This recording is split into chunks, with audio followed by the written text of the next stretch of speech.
आपको अपने साथ घटे हुए एक घटना को बताने जा रहा हूँ। ये तब की बात है जब मैं और मेरा दोस्त शिवम कॉलेज में पढ़ा करते थे। लेकिन कुछ दिनों बाद मुझे घर से फ़ोन आया कि मेरी बहन की शादी तय हो गई है, जिस वजह से मुझे गांव जाना था। और फिर उसके बाद मैंने शिवम को ये बात बताई तो उसने कहा ठीक है भाई चलेंगे। शिवम मेरा बचपन का दोस्त था, तो हम दोनों साथ ही रहते थे और घर से भी अगर दूर रहते थे तो भी हम साथ में रहा करते थे। हम दोनों यूपीएससी की पढ़ाई कर रहे थे और शिवम के पास एक बाइक भी थी जो कि उसके पापा ने दिलाई थी।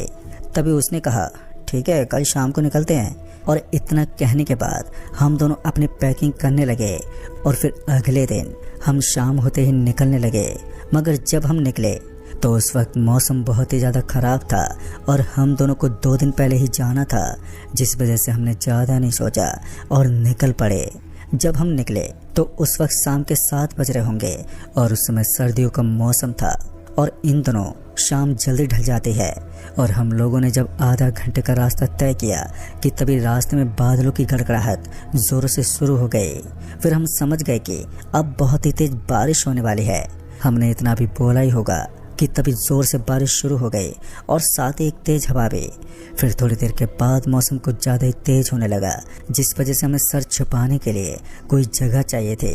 फिर उसके बाद हम इधर उधर देखने लगे और थोड़ा आगे जाने के बाद हमें एक स्टेशन दिखा और उस स्टेशन पर आग जल रही थी। उस आग को देखते हमने सोचा कि कोई ना कोई वो जगह ज़रूर होगा और हमें उस वक्त काफ़ी ठंड लग रही थी, जिस कारण हमने बाइक को जल्दी साइड में लगाया और उस स्टेशन की तरफ जाने लगे। और जब उस स्टेशन पर हम भीगते पहुँचे तो हमने देखा कि एक आदमी उस जगह पर आग जलाए बैठा हुआ है और वहाँ पर और भी लोग स्टेशन पर बैठे हुए थे। फिर जब हमने उनसे पूछा कि आप कौन हो तो उन्होंने बताया कि मैं यहाँ का स्टेशन मास्टर हूँ। और उसकी ये बात सुनने के बाद हम दोनों उसके पास बैठ गए और खुद को सुखाने लगे। हम फिर स्टेशन मास्टर से बात करते रहे और साथ ही हम बारिश रुकने का इंतज़ार भी करते रहे, मगर बारिश तो रुकने का नाम ही नहीं ले रही थी।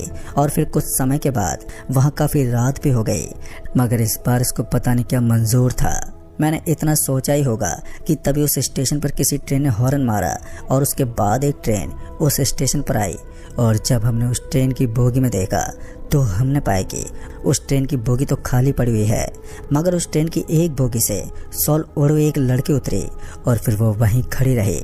और फिर जब ट्रेन चली गई तो वो लड़की उन लोगों के पास जाने लगी जहाँ पर 5 लोग बैठे हुए थे। तभी हम दोनों उस लड़की की तरफ देखने लगे, मगर उस स्टेशन मास्टर ने पता नहीं क्यों अपनी गर्दन को नीचे लटका रखा था। अब हमारी तो समझ से बाहर था, लेकिन फिर उसके बाद वो लड़की उन लोगों के पास जाकर बैठ गई। अब हमारे दिमाग में यही चल रहा था कि ये लड़की इतनी रात को इस स्टेशन पर क्यों उतरी है। हम दोनों ये सब सोच ही रहे थे कि तभी एकदम से वो 5 लोग बेहोश हो गए। और ये सब देखते हम थोड़ा घबरा गए कि आखिर उन लोगों के साथ हुआ क्या है। हम दोनों अभी यही सोच रहे थे कि तभी वो लड़की उस जगह से उठकर खड़ी हो गई और फिर हमारी तरफ आने लगी। उस लड़की को हमारी तरफ आता देख हमने उस स्टेशन मास्टर को ये बात बताई। और फिर जब उस स्टेशन मास्टर ने पीछे देखा तो वो भी थोड़ा घबरा गया और उसने कहा कि तुम लोग मेरे पीछे पीछे आओ। उसकी ये बात सुनते ही हम दोनों उस स्टेशन मास्टर के पीछे पीछे जाने लगे और उसके बाद वो स्टेशन मास्टर हमें वहीं एक रूम में ले गया। और रूम के अंदर जाने के बाद उन्होंने अंदर से गेट बंद कर दिया। पर जैसे उन्होंने गेट बंद किया कि तभी हमने कहा कि क्या हुआ, आप गेट क्यों बंद कर रहे हो? तो उन्होंने कहा कि तुम बस शांत रहो और यहीं पर सो जाओ, सुबह होते तुम यहाँ से निकल जाना। दोस्तों उसकी बात सुनते ही शिवम ने कहा पता नहीं यार इन्हें क्या हुआ है, शायद उस लड़की की वजह से ही ये हमें यहाँ पर अंदर लेकर आए हैं। ये बात तो हमारे भी कुछ समझ में नहीं आई। अब जैसा उस स्टेशन मास्टर ने कहा था वैसा ही हमने किया। हम दोनों सोने लगे, मगर जैसे हमारी आंख लगी कि तभी किसी ने गेट को जोर से खटखटाया। गेट के खटखटाते ही हमारी आंख एकदम से खुल गई। और जब हमने उस स्टेशन मास्टर से पूछा तो उन्होंने कहा कोई नहीं है, तुम लोग सो जाओ। उस वक्त पता नहीं क्यों वो स्टेशन मास्टर बहुत ही घबराया हुआ लग रहा था और हमने ज़्यादा नहीं सोचा और हम उसी वक्त सो गए। और फिर थोड़ी देर के बाद वो आवाज़ आनी भी बंद हो गई। अब हमारी आंख कब लग गई हमें पता भी नहीं चला। और फिर जब हमारी आंख खुली तो सुबह हो चुकी थी, जिस वजह से स्टेशन मास्टर ने हमें बाहर आने को कहा। और जब हम बाहर निकले तो हमने देखा कि जो लोग कल बेहोश हो गए थे उनकी आंखें एकदम सफ़ेद हो चुकी हैं। और ये सब देखते मेरी आंखें फटी की फटी रह गई कि आखिर ये हुआ तो हुआ कैसे। अब ये बात हमने स्टेशन मास्टर से पूछी तो उन्होंने कहा कि तुम ये सब ना जानो तो ही तुम्हारे लिए बेहतर होगा। अब उनकी ये बात सुनने के बाद हम दोनों हैरान थे कि ये कहना क्या चाहते हैं। लेकिन इसी बीच जो लोग बेहोश हो रखे थे वो लोग अचानक से उठ गए और खड़े होकर वहाँ से जाने लगे। और उनको अचानक ही वहाँ से जाता देख हमने स्टेशन मास्टर से पूछा तो उन्होंने कहा कि ये लोग अपना रास्ता खुद ढूंढ लेंगे, इन्हें कहाँ पर जाना है ये चले जाएंगे, तुम बस इन्हें टोकना मत। फिर वो लोग थोड़ा दूर जाने के बाद हमारी आंखों से कब ओझल हो गए हमें पता भी नहीं चला। उनके जाने के बाद स्टेशन मास्टर ने हमसे कहा तुम भी यहाँ से चले जाओ, काफ़ी लेट हो गए तुम लोग। उनकी बात सुनते हम वहाँ से तुरंत ही धन्यवाद कहकर वहाँ से निकल गए और दोनों रास्ते पर यही सोचते रहे कि वो लड़की कौन थी और उसने ऐसा क्या किया जो उन लोगों की आंखें पूरी सफ़ेद हो गई। और यही सब सोचते सोचते हम गांव के अंदर पहुँच गए। और गांव पहुँचने के बाद जब हमने गांव के लोगों से उस लड़के और स्टेशन के बारे में पूछा तो उन लोगों को कुछ भी पता नहीं था। फिर हमने भी किसी से उस बात का ज़्यादा जिक्र नहीं किया और फिर हम शादी के काम में इतने ज़्यादा बिजी हो गए कि वो बात हमारे दिमाग से निकल गई। दोस्तों फिर जब शादी होने के बाद जब हम लोग गांव से वापस से शाम को निकलने लगे तो उस वक्त रात के तकरीबन 7:30 बज रहे होंगे कि तभी हम लोगों ने घर वालों को बाय बाय किया और फिर गांव से बाहर निकल पड़े। इसके बाद हम काफ़ी दूर आ गए थे मगर जब हम उसी स्टेशन के पास पहुंचे तो तभी शिवम ने बाइक को रोका और कहा यार चलो आज पता करते हैं कि आखिर उस लड़की ने ऐसा क्या किया था जो वो लोग बेहोश हो गए थे। इस पर मैंने शिवम को मना भी किया कि यार रहने देते हैं, वैसे भी उस दिन तो हमने देखा ही था कि उस लड़की ने उन लोगों के साथ क्या किया। मगर शिवम की जिद की वजह से मुझे वहां जाना पड़ा और फिर शिवम ने बाइक को स्टेशन के प्लेटफार्म में लगा दिया। और जब प्लेटफार्म पर पहुंचे तो हमने देखा कि आज वो स्टेशन पूरा खामोशी से भरा हुआ था और दूर दूर तक अंधेरा ही छाया हुआ था। तभी शिवम ने कहा कि आज वो स्टेशन मास्टर कहाँ गया। फिर मैंने कहा चल छोड़ना यार, वैसे भी यहाँ कोई नहीं है। और ये कहकर हम वहाँ से जाने लगे। लेकिन जैसे हम वहाँ से जाने लगे कि तभी हमें ट्रेन की हॉर्न सुनाई दी। ट्रेन का हॉर्न सुनते ही शिवम वहीं पर रुक गया और फिर इसके बाद ट्रेन स्टेशन पर आ गई। फिर ट्रेन के रुकते वो लड़की शॉल को ओढ़े हुए आज फिर से ट्रेन से नीचे उतरी। मगर जैसे वो लड़की ट्रेन से नीचे उतरी तो ट्रेन वहाँ से चली गई। ट्रेन के जाने के बाद जब हमने उस लड़की की तरफ देखा तो हमारी आंखें फटी की फटी रह गई क्योंकि आज उस लड़की के हाथों से खून निकल रहा था और साथ ही जब वो अपना कदम आगे रख रही थी तो उसके पैर से खून के निशान बनते जा रहे थे। दोस्तों ये खौफनाक नज़ारा देखते ही हमारे अंदर खौफ पैदा होने लगा। लेकिन उस लड़की ने जब हमारी तरफ गर्दन को घुमाया और हमारी तरफ आने लगी तो हम लोग और भी ज़्यादा डरने लगे। उस औरत को हमारी तरफ आता देख हम दोनों ने बाइक को स्टार्ट किया और उस स्टेशन से बाहर निकल गए और बाइक को तेज़ी से भगाने लगे। और फिर जब हम दोनों रेलवे फाटक पर पहुंचे तो हमने देखा कि स्टेशन मास्टर वहां से जा रहे थे। उनको वहां से जाता देख हमने उनको आवाज़ लगाई और हमारी आवाज़ को सुनते ही उन्होंने पीछे मुड़कर देखा और फिर हम लोग उनके पास पहुंच गए। फिर जब उन्होंने हमारा चेहरा देखा तो उन्होंने कहा कि क्या हुआ तुम्हें। हमारे बताने से पहले ही जब उन्होंने पीछे देखा तो उन्होंने पाया कि वो लड़की हमारे पीछे आ रही है। और ये देखते उन्होंने हमसे कहा यार तुम लोग बकलोल हो, कैसी हरकत की है तुमने ये। फिर हमने उनको सारी बात बताई तो उन्होंने हमारी बात सुनने के बाद कहा अब ये ऐसे पीछा नहीं छोड़ेगी और अब तुम लोगों को बमरीपुर गांव में जाना होगा क्योंकि ये लड़की उस गांव के अंदर नहीं जा सकती। हमने स्टेशन मास्टर को बाइक पर बैठा लिया। फिर हम लोग उनके बताए गए रास्ते पर चलते रहे और जब हम बमरीपुर गांव पहुंचे तो उस स्टेशन मास्टर ने कहा कि यही गांव है और इसके अंदर चले जाओ। तभी हमने देखा कि वो गांव पूरा वीरान पड़ा हुआ है।